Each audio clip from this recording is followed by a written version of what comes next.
All right. Hello there, Steve, Dr. Swavely. How are you today? I'm doing well, Noel. I hope you're doing well also. Yes, sir. Now you're down in Savannah, so you're going to get a little storm today, huh? Yeah, I think a little bit later we're going to see some wind and more rain. We've had some of the rain move in already. Well, great. I hope it doesn't get too tough on you guys, but hopefully it dies out a little bit before it hits up to Savannah. Yeah, I'm keeping my fingers crossed. Good, good. Well, we're glad that you could join us today. We're going to have a great time doing this. This is going to be a lot of fun. Hello, everybody. My name is Noel DeBona. I'm here with my friend and colleague, Dr. Steve Swavely, neuropsychologist and leadership development coach, works with all kinds of executives. Steve, tell us a little bit about your background. First of all, how did you get involved as a neuropsychologist in being an executive coach and leadership development, which you have a lot of experience in? Tell us a little bit about that. Yeah, I'll give you the short version. Okay. I got my PhD in clinical neuropsychology and started work at the Medical University of South Carolina in Charleston. Um, gosh, well, probably over 30 years ago, almost 40 years ago now, and did clinical work for about 10 years. And then I got involved with leadership at the hospital. And I found this tremendous connection between what I knew about what made people tick through the understanding of neuropsychology and this thing called leadership. And I did a lot of leadership development at the hospital. And then just about 20 years ago, made a shift to doing leadership development full time and worked for a bank called BB&T doing leadership development for them. Today they're called Truist. And I helped with the merger of BB&T with SunTrust to become Truist. Worked with the executive team along with lots of other people. I wasn't the only one that was involved with that process. Obviously, it's a huge operation. Yeah, huge. And today I'm running my own coaching practice, and I've written the book, which we'll be talking about today. Yeah, absolutely. Hello there, Beth and Ali. Welcome to our seminar today. Feel free to chat in any questions at all you've got, but this is a great book, Steve. You and I have worked together for the last 15 years and been able to really apply a lot of this information with my clients. And you and I have worked together and partnered with many different clients. So it's been really good. Steve, let's get into the heart of the subject here. We're talking about cultivating brain-backed resilience. So tell me a little bit about resilience. Is resilience a trait that some people are born with, or is it something that you can train and develop the skills and strengthen your knowledge and practice of it? How does that work? Well, that's a great question. I think if I was answering that question 10 years ago, I would say it's mostly a learned trait. Today, however, we know that there's a real connection between our genetic code and behavior. There's this whole new field called epigenetics, which is about how our behavior actually changes our genetic code. And resilience is one of those things that through behaviors you can actually change your genetic makeup. And there's what I call the big five. There are five things that people can do that will help build their resilience. And I'm going to list them in order of importance, what I see as importance or the most powerful things. Number one is mindset. Number two is exercise. Number three, and this may come as a surprise to people, it's your social network. Number four is your sleep. And number five is nutrition. So impacting those five things can build your resilience to stress. Yeah, excellent. Makes a lot of sense and a little bit counterintuitive in some ways, though, right? Yeah, I think a lot of people kind of believe that you're kind of just born with the capacity to handle and manage stress, or you aren't. And in reality, that capacity exists on a continuum from low capacity for managing stress to high capacity, and it's a Yeah, normal curve, right? Most people kind of fall in the middle, but right. you can move yourself up that curve, becoming more resilient by paying attention to those five things that we talked about. And Absolutely. and we're going to talk about some of those, I think, today as we delve into the whole concept of resilience and neuropsychology in the workplace. Yeah, I mean, Beth just chatted in here. It says it's so interesting. I participated in tests showing if you have this type of ability for resilience. Yes, very very interesting stuff. Well, Yeah, and know what those tests or assessments will do is they'll give you a data point at a point in time, at the point that you answer the questions on that assessment. That doesn't mean that you can't build that resilience over time. So I think it's a great comment, and something for people to think about is that no matter where you test out in terms of your resilience, you can build that by, again, paying attention to the big five, as I call them. yeah, good, excellent. Well, we're going to talk about the leadership blueprint, and this is kind of your chapter 2 in your book, Ignite Your Leadership. But we want to talk about some basic ideas, foundational topics in the leadership blueprint. First one is be self-aware, right? I mean, that's pretty important, Steve. Take us through a little bit about, just very briefly on being self-aware. How would you explain that? I know it's very obvious to most people, but I think there's some really subtle insights that you can bring to that. Yeah, sure. Well, self-awareness, it's the foundation upon which all other leadership skills are built. Without self-awareness, all the other skills and capabilities of a leader are less impactful. Yeah. And when I think about self-awareness, I think about how you're being perceived by other people and how you come across to other people. And are you coming across in a way that builds relationships, or are you coming across in a way that damages relationships? And the statistic out there is that 85%, considering leaders at all levels, industry agnostic, culture agnostic, regardless of those things, across the entire business world, 85% of leaders have an inaccurate view of how other people perceive them. And I always found that to be a very crazy statistic, but real I'll share interesting. another statistic with you, Noel. There's a good body of research that says the more a person believes that they're self-aware, actually, the less that they actually are. And so there's this inverse relationship between your understanding of how much awareness you have of how you're perceived and how you're really perceived. So there's an inverse relationship that leaders need to pay attention to. Interesting. Very interesting. And then we want to talk about today, we're going to talk about engineer to motivate. There's some things that leaders can do to create an environment that's going to engage people and motivate them, meeting their needs in how they do their work, right?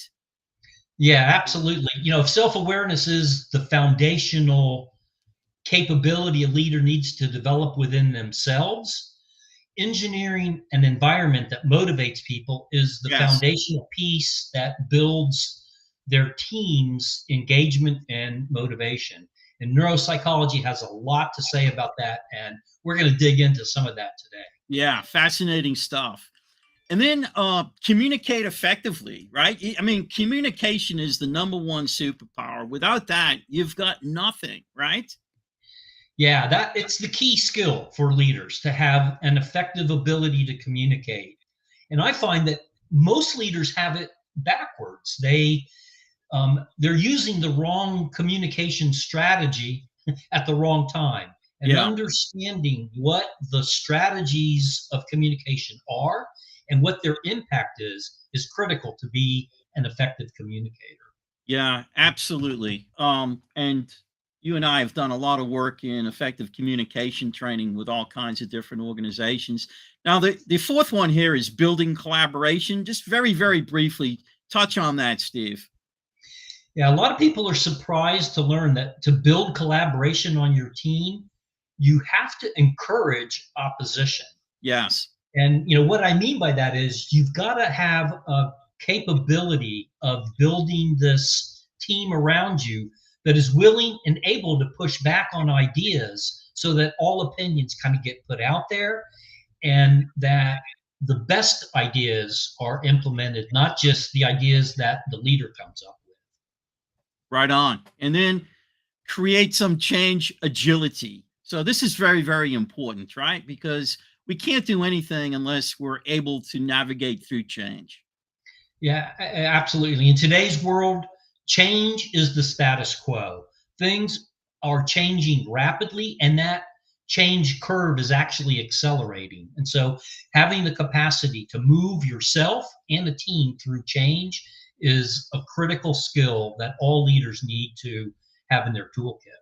Absolutely. And then finally, talking about navigating through team dynamics. And you and I have done a lot of work on this, and we've got some people analytics that allow us to do this very conveniently and very to be very insightful to people because people don't understand sometimes about their team dynamic, right, Steve? Yeah, I think a lot of people believe that everyone sees the world the way that Yeah, they see it, and yeah, everybody sees the world through different filters. And understanding what those different filters are and how to leverage them is a critical piece of leadership. And Beth pointed out that there's these assessments that allow you to tap into some of the dynamics of a team, whether it's about the team's capacity for managing stress, the team's capacity to deal with change, the team's capacity to collaborate. There's lots of assessments, but understanding how to use that data to manage those team dynamics is critical.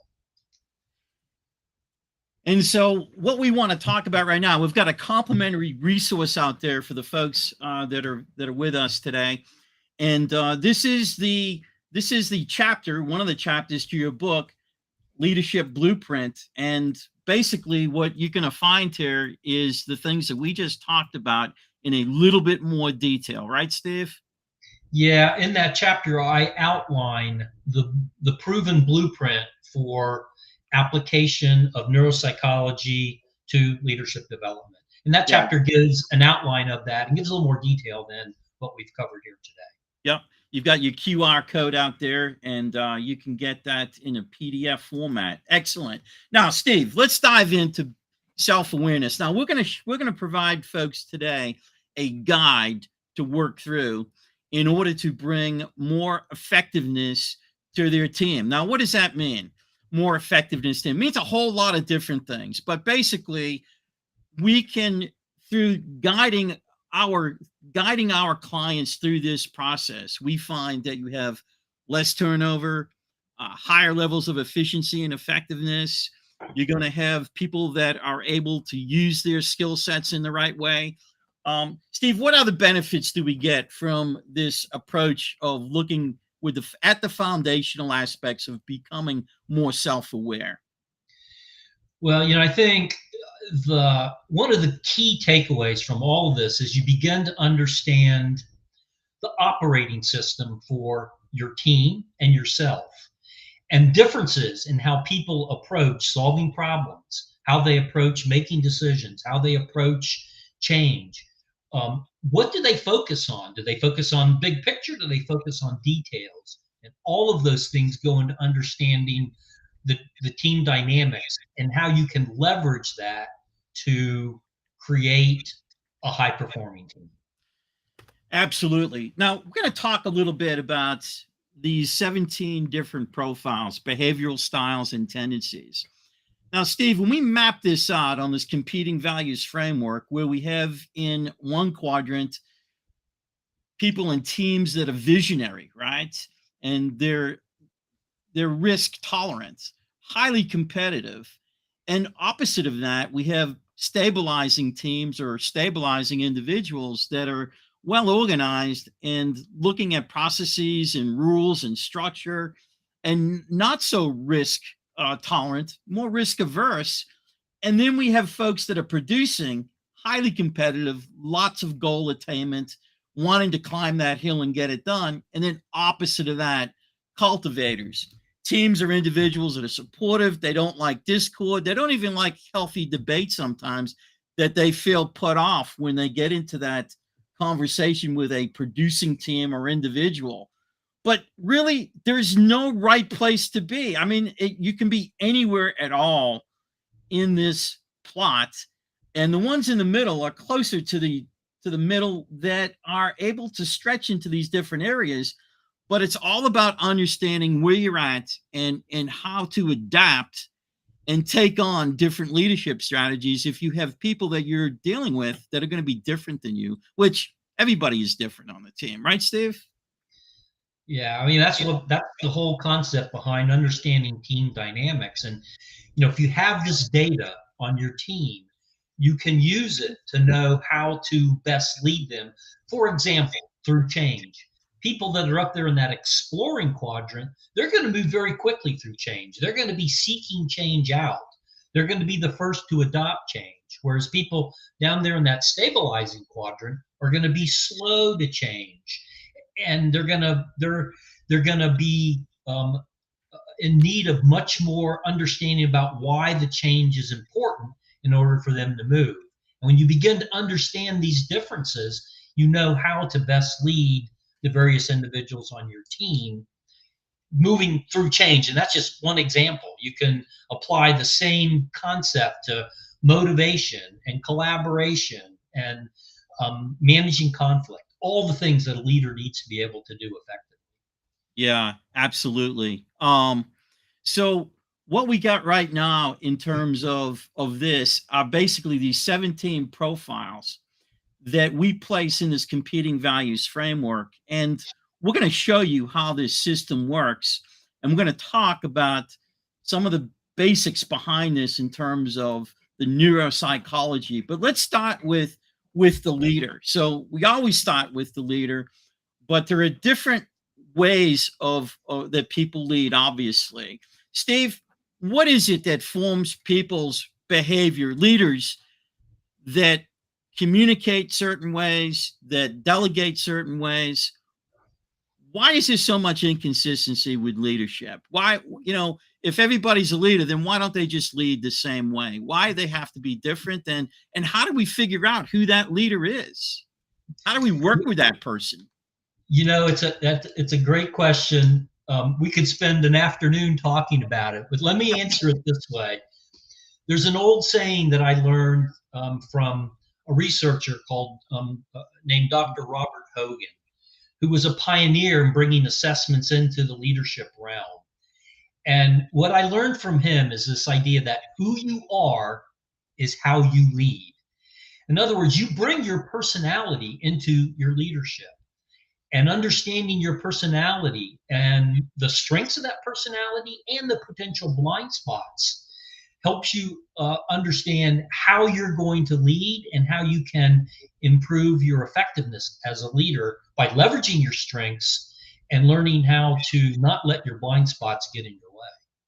Yeah, absolutely. And we're going to look at this in a little bit different view. Now, just as an example, this particular leader was what we refer to as a maverick. And this maverick has a large amount of dominance, very independent minded, wants to make decisions, wants to get out there and do bunches of different things. You can see that they're in this innovation and agility quadrant where, again, they're risk tolerant. They want to make things happen. They're highly competitive, but they're opposite of process and precision. Steve, talk about leadership strategies and some of the ways that we can get people to adapt to their team by meeting people in what's important to the people that are on their team, not to not to ruin the accountability and not to get in the way of holding people accountable, but how can you better communicate and work with others to increase that motivational environment that we spoke of earlier? Well, to your point, understanding where they fall in the quadrants here is key. So that individual falling up in that top right quadrant, as you said, that's someone who's going to be risk averse, risk tolerant. They're going to be seeking novelty, and they're going to adopt change very quickly. And how you want to lead that person is get them involved with input and how to best execute and implement on the change. Yes. The person that's down there in that bottom left quadrant, that's someone that is risk averse and is going to change more slowly. And the way you want to lead them is give them a lot of explanation about why the change is important, why it's important to them, why it's important to the team, and why it's important to the organization. And that'll help move them through the process. So it's a very different approach in terms of how you deal with each of those individuals on your team.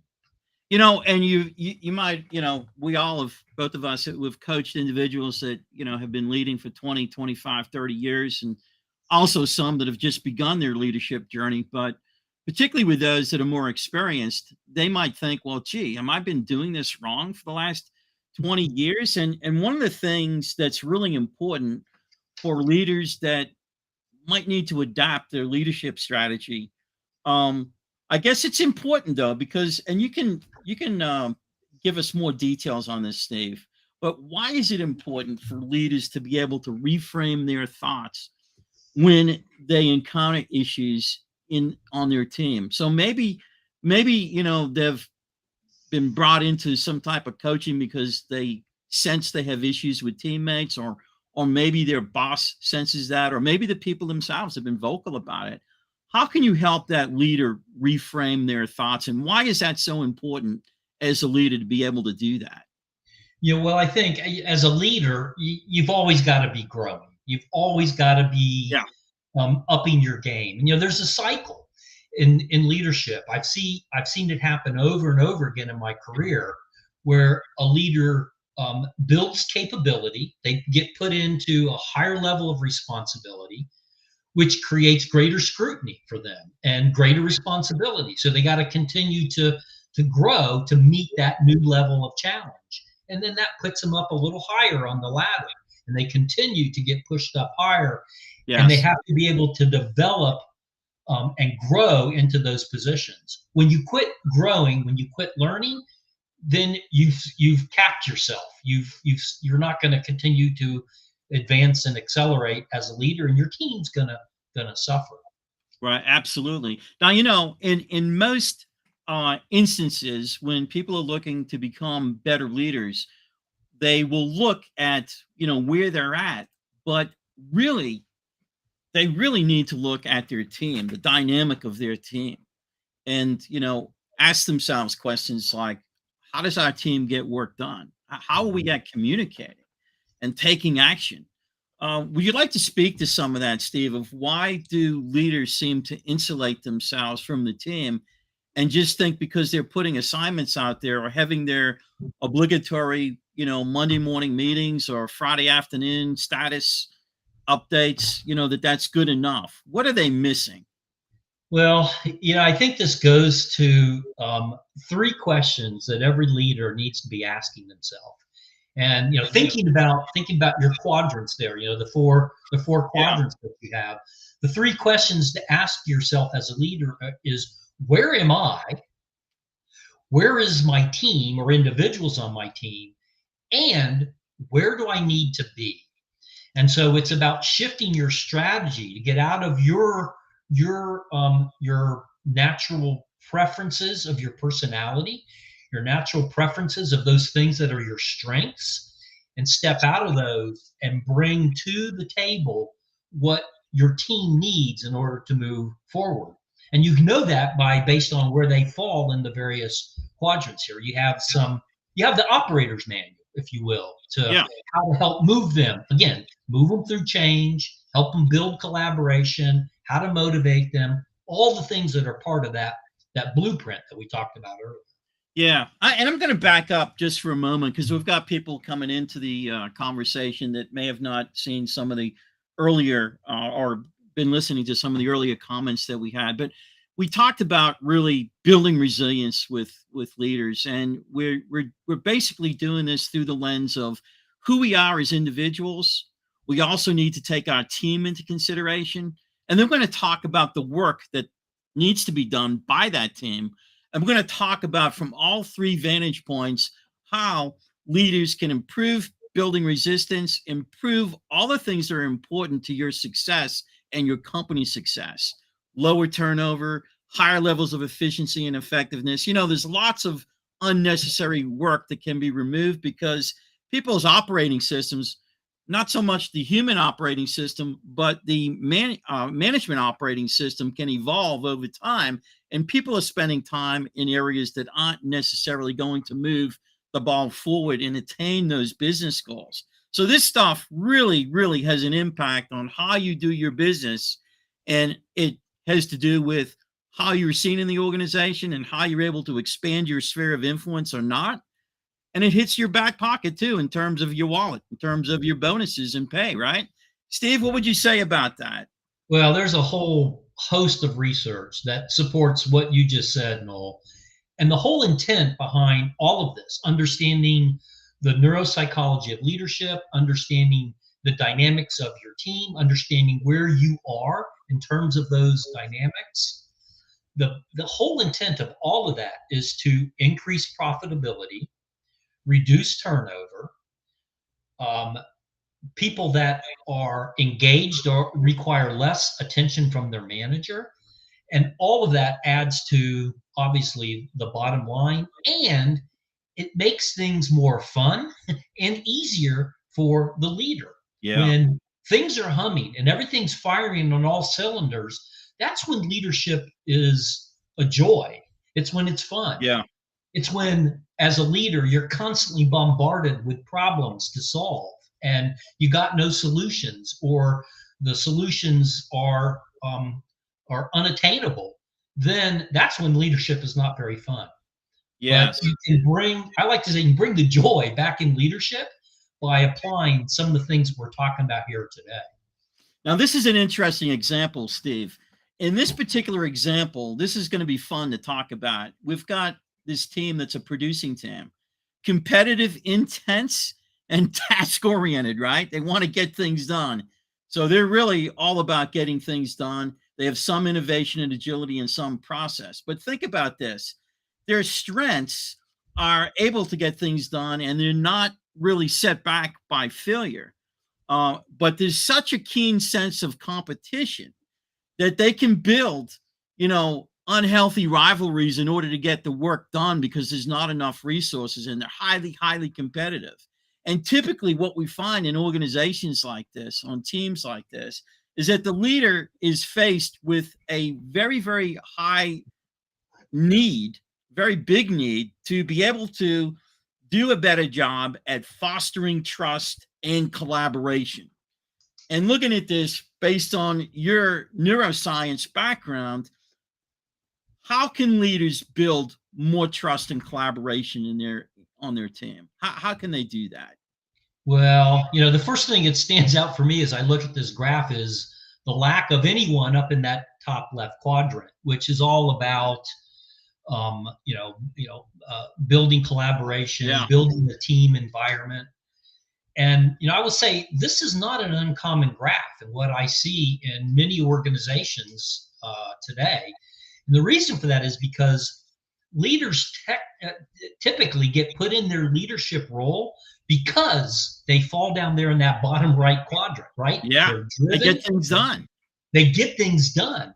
Right. And then they get pushed up into this leadership role. And now all of a sudden, they have to start getting things done through people. And they lack the skills to do that.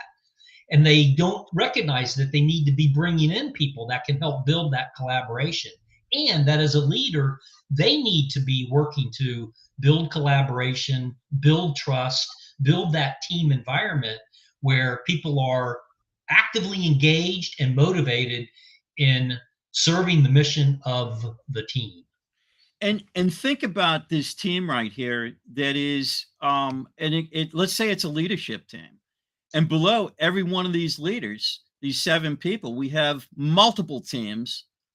And think about the power that this team can unleash when it becomes more communicative with each other and collaborating with each other and breaking down those silos. The people below are going to notice that, right? And you're not going to form those silos, and you're going to have much healthier social networks in the entire organization. Absolutely. If I was working with this team right here, and they were a leadership team, as you Yeah. mentioned, Yeah. my number one mission with them would be to help them build their collaboration muscle. That Yeah. is, how do we build collaboration on our own team, and how do we drive that down into the organization? And that would, that change alone would take this team from whatever level of performance it's at. It's not necessarily an indication that it's a poor performing team, Right. but it can definitely be boosted by building that collaboration. Absolutely. So we've talked about the individuals and their self-awareness and their understanding of their blind spots and how to adapt or adopt new leadership strategies. We talked about all of that. Then we brought it down into the team, looking at the collective nature of this team with all these individuals. In this particular example, it was a producing team. Now we want to talk about the actual work that needs to get done. But before we go into the work that needs to be done, Steve, I'd like for you to talk about these key motivational brain networks, which I know you admit to, that this being a clunky term and kind of a nerdy term, but at the same time, it's very, very important because, Steve, when we began working together some 15 years ago, these were the levers that I began to use with my team to provide an impact that was far and beyond what I ever thought I would get with 20 engineers doing the work of 10 engineers, because they were happy in their work and their social needs and their role focused needs were met, at least met more than they were prior to us working together. So talk about this a little bit, because I think this is a powerful way for people to get a handle on how they lead their team. Yeah, absolutely. I've got an entire chapter in my book about this, and it's that bullet point about in engineering a motivating environment that you had on Yes. your checklist earlier. Yes. And you're right. This, the whole concept of motivational brain network. It's a clunky term. It's a term neuropsychologists use to basically talk about not parts of the brain, but systems in the brain that are involved in motivation. And I like to call them the 7 levers. It's an easy way to talk about it. And I call them levers because each of these areas are things that a leader has direct control over. And they're broken into 2 areas, the social and the role focus. And that's because the way our brain is wired, we all have 2 core needs. One is the need for affiliation. That's that social focus. We also all have the need for achievement, and that's the role focus. And so what we've done is we've broken those down into some very specific areas where, as a leader, you can create an environment where people feel accepted. There's equity among the team members. Yeah. People are appreciated, and they have certainty about what success looks like. They have the autonomy to go act on that, and they have the skills that are needed to actually engage in the assignments that they're being given. And all of that is driven by a purpose that's important to each of the individuals on the team. And when you take all of these and you pull them together and you engineer an environment where all of them are moving things in the positive direction, as you said, it's very, very powerful. Yeah. And I remember doing this, Steve, when we first started working on this together. I just kind of pulled together a couple of different questions for each of these 7 levers and started to anonymously survey, pulse survey every 90 days or so, and could see how things changed over the course of time, and then looking at the areas that I needed to really pay better attention to, or more attention to. But let me ask you, Steve. So this has, so that we can give a practical impact or an understanding of this that makes sense to everyone else and shows them how important this is. Answer me this question. So, how is communication received and processed when people are feeling maybe a little bit anxious, or they might be angry or frustrated or despair? There's something about them that they're just not feeling right. How do they receive the leader's communication when those things are happening? Well, the short answer is it's not received. They don't, right? When people's levels of emotion are high, when they're angry, they're frustrated, they're anxious, they're upset, a part of the brain that's not very good at solving problems and getting things done is leading the behavior. And so the person they're emotional. They're not in a place where they can work effectively. And so as a leader, you've got to be able to help people neutralize their own emotion. A couple ways to do that. Number one is to pay attention to all of the 7 areas that are on the screen there. When those areas are all moving in the positive direction, it brings emotion down. It brings emotion to a place where problem solving and decision making and getting results can be focused on.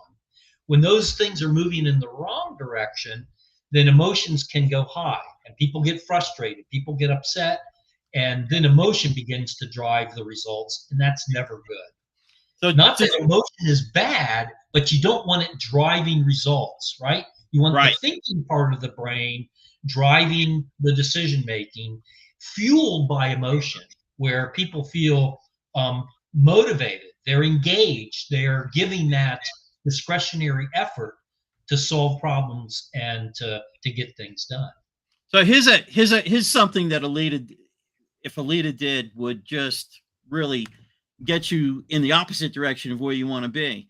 So the leader comes up to the individual on the team and says, "You know what? I don't know what is going on in your area of the business, but results are getting worse and worse, and it's a big problem right now. Go figure out a way to get this fixed and come back to me with a plan." What have you done to certainty and autonomy, right? You've just blown that out the window, baby. Yeah, I think you've done a lot of things there that damage the relationship, create that emotional reaction. What you're going to see is a defensive response, and all that person's energy is going to go to defending themselves versus actually going and trying to solve the problem. A better approach would be to have a conversation with that person about what it is that what's their actions, what are they feeling confident in doing, where are they struggling, and how as a leader can you help them build the competence in areas that they're struggling. And that requires great listening skills. It requires asking the right types of questions. It requires being able to give direction without being abrasive or aggressive. And it requires giving explanations about why things are important. And when you're able to do those things effectively, which are all part of effective communication, you build motivation, and you get an individual that's committed to solving a problem versus a person that's defensive, trying to defend their past actions. So instead of going in there and just throwing this person on the ground and getting them all defensive, hey, how are you doing? I've noticed that you and your team have been doing well in these few areas. I'm real happy about that. How do you feel things are going? And through a conversation like that, asking those types of questions, you're going to get them more engaged in their rational side, and they're going to get out of the emotion, and they're going to feel like they're a little bit important because you're taking time with them, right? Absolutely. And I think one of the things that I think is important. In fact, I've got a an article coming out about this actually later today about holding people accountable. I think a lot of times people hear this kind of stuff and say, well, where is holding people accountable come in? And it's absolutely important to hold people accountable. But that doesn't mean that you have to be abrasive or abusive or aggressive or, some other A word that you might think of that comes along with that, right? It's about helping people understand where the gap is. Here's where I need you to be. Here's where you are. Let's talk about how we together close that gap. Where are the areas that you're struggling? Help me understand how I can help you close that gap. That's the way to take someone that's an underperformer and hold them accountable. Excellent. Love it. Now, really, you have all kinds of different teams. You have internal service support teams, client-facing teams, but that doesn't mean that they need to necessarily behave differently. It does mean, though, that they are going to have different challenges. But nonetheless, when we look at taking this particular team and these purple arcs here, Steve, these outline, these lines, these radial lines, these are all about where we're going to focus this team. So you'll see here, out of these 6 things, 33% of the focus is going to be on teamwork, 33% on process and precision, and 15 or so percent on each of these innovation and results. And so the reason we do that is because we've worked with this team, understanding its communication patterns, understanding the work that needs to be done, and recognizing that they need a little bit more focus in these different areas, and not even looking at everything, but really primarily looking at these 2 areas and secondarily these 2 areas, because what we're doing is we're trying to overcome a deficit that this team has. Now, this particular team was a continuous improvement team at a large manufacturing site, and they had the best processes, the best tools, the best people, the best technology, but nonetheless, because they were in results and discipline, innovation, process, and precision, and they weren't stretching into teamwork, they failed at being able to engage the folks on the plant floor that were the ones that had to implement the tools and processes that they were bringing forward.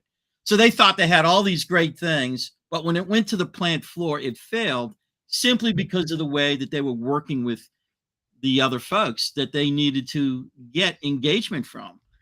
What would you say to that, Steve? And do you see that as a common oversight by teams that are in quality, safety, or any team for that matter? Yeah, absolutely. It's it's a common ailment in organizations today, where an executive level team will come to a decision, and then they go a layer down and they tell people what to do. Right. That's not leadership. Leadership is not telling people what to do. Leadership is helping people understand what the issues are and getting them involved in solving the problem. And it doesn't mean that you have to rely entirely on the people under you or in the where the rubber meets the road levels of the organization, but you got to get their input, and you've got to be able to listen to what their concerns are and involve them in the decision-making process. That's how you're going to get that collaboration being built. Yeah, and just because people will comply with your request does not mean that they're committed.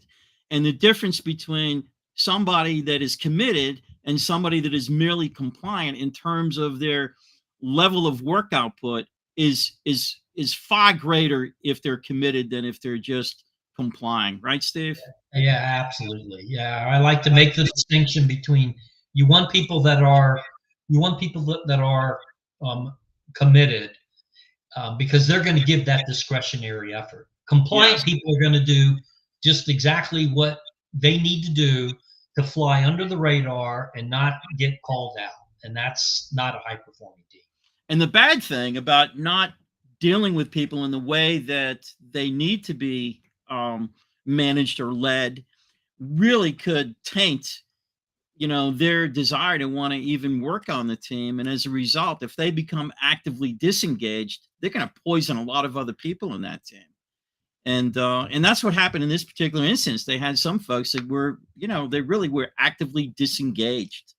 Let me ask you this, Steve. Um, for leaders that have a tendency to want to micromanage, um, and what does that do to motivation? I mean, and why? Can you dissect that a little bit for us? Well, I think, micromanagement really takes away an individual's autonomy. It takes away their sense of importance. It can destroy their sense of affiliation. And so when you're micromanaging, you're moving many of those styles, if not all of those 7 levers, Yeah. in the wrong direction. Yeah. And although you get short-term results with micromanagement, you don't get long-term results. It's, again, leadership is not about telling people what to do.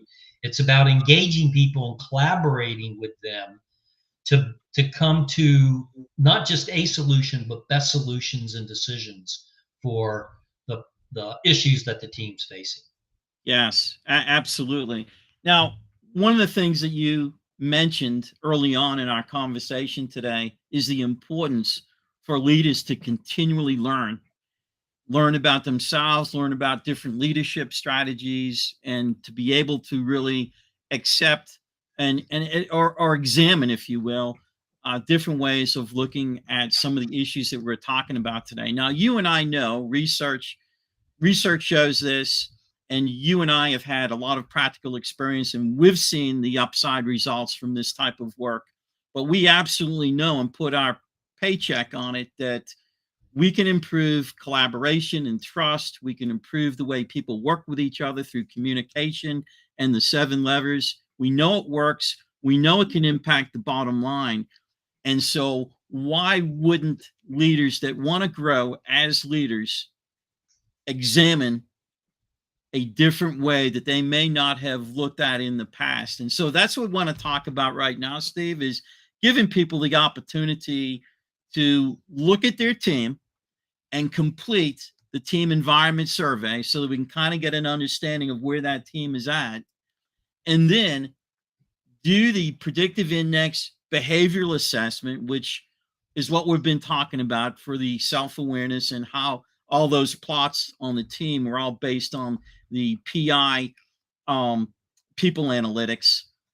And then once we do these 2 things, we're able to, provide, you and I we'll provide this as a complimentary 30-minute call where we get on there and we're going to show them, we're going to get into conversation and give people some insights about, what is their leadership index? I mean, how is it that their natural work style, compares against their perception of their work environment? And, we're going to take your survey on the high performance blueprint. We're going to look at their team engagement score and what strengths can they leverage and where can they find some opportunities to improve, and put that together in an action plan. Plus, Steve, you're very graciously going to provide a free copy, a complimentary copy of your book.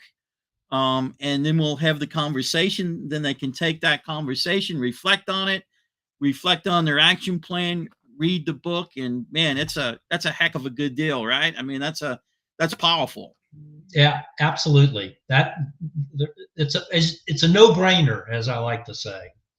Yeah, it's a no-brainer, no pun intended. But it's and there's no obligation to this. This is simply because you and I get charged up about working with all kinds of different teams. And just think of all the different people that we've worked with over the years, and how fascinating is that to help people, right? And for them to do better work and to have more secure livelihoods and all of that stuff. We get a charge out of it. Steve, is there anything you'd like to add about this high performance blueprint? I know we we're sending out the resource of your chapter 2 in developing the blueprint and how all this stuff works. But what would you like to say about this? Well, the only thing I would add to what you said is that leadership index, that's going to show where you fall in that 4-quadrant graph that you shared with the audience. The team engagement score is going to give you a benchmark of where your team falls with those 7 levers. And then we're going to use that information to help you identify where are the opportunities here and create an action plan. So again, it's a no-brainer. Excellent. Well, for some reason I can't see the other screen that I have on in terms of any questions.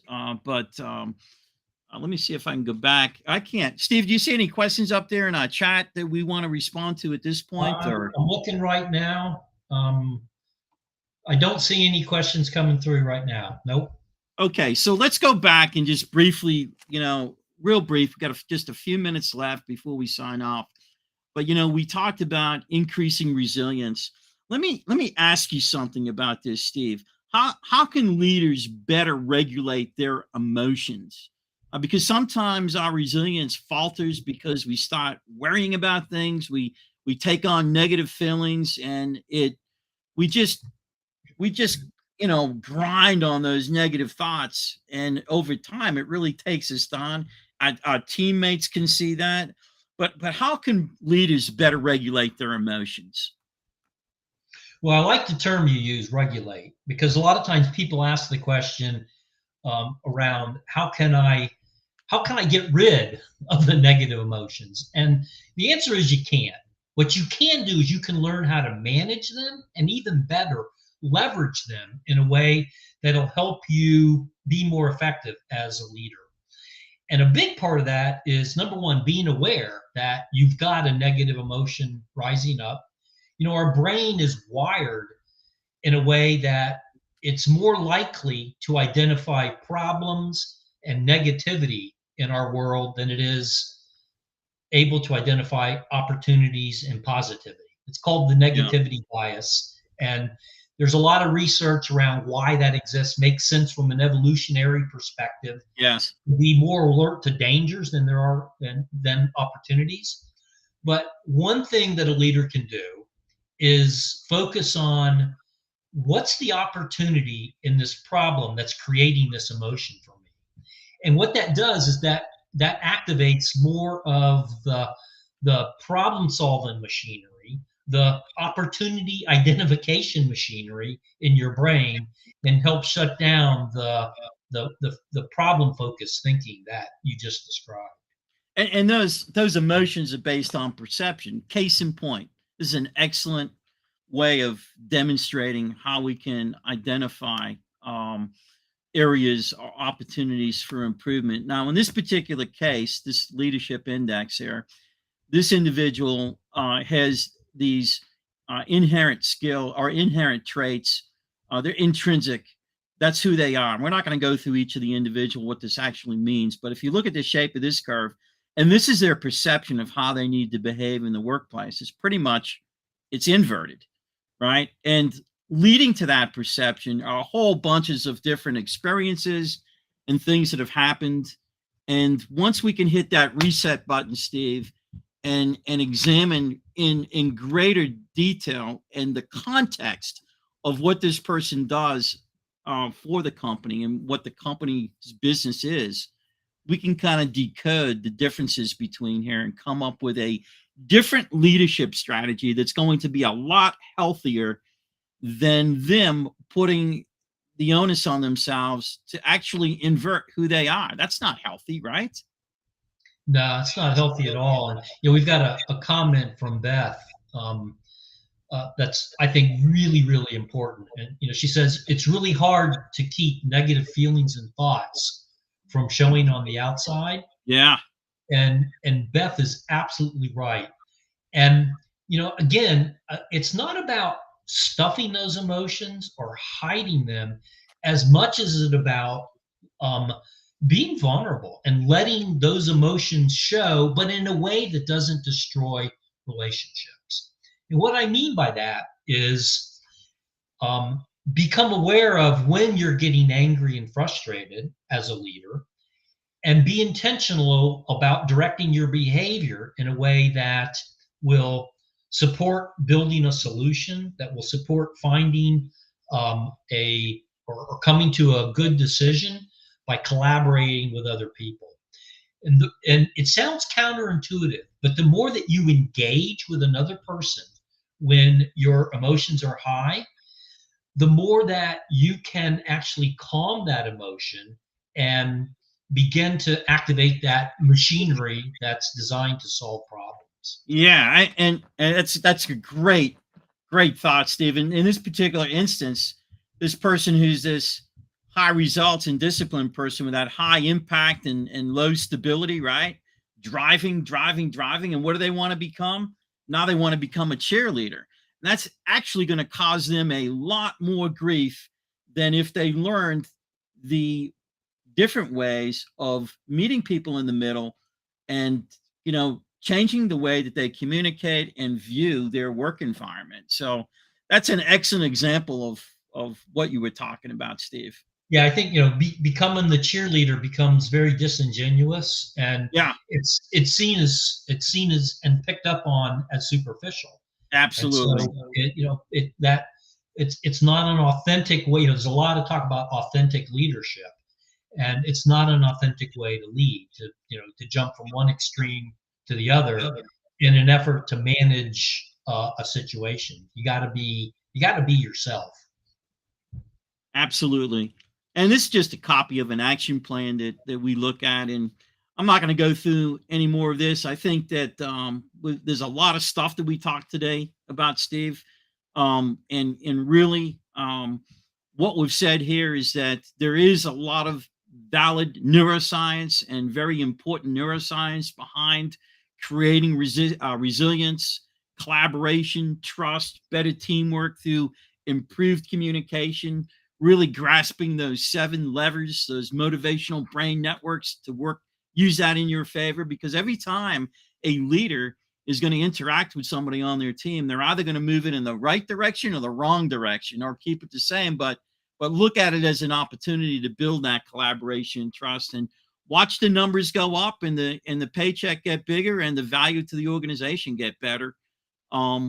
Again, what would be your closing thoughts, Steve, in terms of the importance of leaders taking on, viewing different ways of doing their work and looking at ways of improving themselves? Well, I'll go back to something I said earlier, which is leaders get put in their role because of their technical expertise, and they struggle because of their lack of people expertise. And if I was a leader that wanted to continue to grow, I'd be looking at both of those things, developing not just my technical expertise, but also developing my people expertise. Excellent.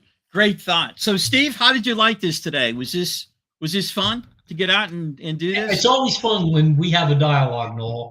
It is. I agree. I get charged up about it. Thank you so much, Steve. Thank you to all of those that have joined us in our call. Please feel free to direct message, DM Steve or I anytime. You can get our contact coordinates on LinkedIn. Stay in touch with us. Sign up for that complimentary high performance blueprint if you so wish. If not, that's fine too. But if you'd like to dialogue with us, we're happy to do so at any point in time. Again, Steve, thank you so much. Appreciate your time today. And we look forward to doing this again sometime very soon. Yeah, thanks for having me, Noel. It was fun. Take care, Steve.